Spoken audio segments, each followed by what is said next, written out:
Kovai PPG கல்விக் குழுமம் சார்பாக 2024ஆம் ஆண்டிற்கான சிறந்த ஆசிரியர்களுக்கு விருதுகள் வழங்கி கௌரவிக்கப்பட்டது. கோவை சரவணம்பட்டி பகுதியில் உள்ள பிபிஜி கலை அறிவியல் கல்லூரி சார்பாக 2024ஆம் ஆண்டிற்கான சிறந்த ஆசிரியர் விருது வழங்கும் விழா கல்லூரி அரங்கில் நடைபெற்றது. பிபிஜி கல்விக் குழுமங்களின் தலைவர் டாக்டர் எல்.பி. தங்கவேலு தலைமையில் நடைபெற்ற விழாவில் துணைத் தலைவர் அக்ஷய் முன்னிலை வகித்தார். கல்லூரி முதல்வர் முனைவர் முத்துமணி அனைவரையும் வரவேற்று பேசினார். நிகழ்ச்சியில் சிறப்பு விருந்தினராக தஞ்சை பல்கலைக்கழக முன்னாள் துணைவேந்தர் டாக்டர் சி. சுப்பிரமணியம் கலந்து கொண்டார். முன்னதாக பிபிஜி கல்விக் குழுவ தலைவர் மருத்துவர் எல்.பி. தங்கவேல் பேசும் பொழுது, பிற தொழில்களை காட்டிலும் மேன்மையானது ஆசிரியர் தொழிலே. அத்தகைய சிறப்புமிக்க ஆசிரியர்களுக்கு விருது வழங்குவதில் பெருமிதம் கொள்கிறேன் என்றார்.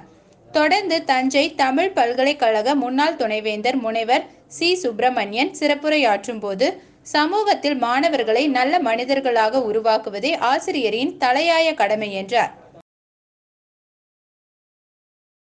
நல்லாசிரியர் விருதும் தேசிய நல்லாசிரியரும் விருதும் பெற்ற ஒரு புகழ்மிக்க ஆசிரியர். பட்ட வகுப்புல PhDக்கு வழிகாட்டியாக இருந்து பொறுப்பேற்று நடத்துகிற அந்த பொறுப்பில் இருந்த ஆசிரியர் 2 முறை சாகித்ய அகாடமி விருது பெற்ற பேராசிரியர் கவிஞர் சிற்பி அவர்கள். அடுத்ததாக என் சரஸ்வதி ஆங்கில ஆசிரியர் பாதராயம்பாளையம் 5 ஆண்டுகளாக இருந்திருக்கிறார். NSS கோனி ஆங்கில ஆசிரியர் SRCMM higher secondary school. Mrs A Manjula zoology. அடுத்ததாக மிஸ்டர் எம் வணிகவியல் துறை ஆசிரியராக இருக்கிறார். SRCMM ஹையர் செகண்டரி ஸ்கூல் புடி.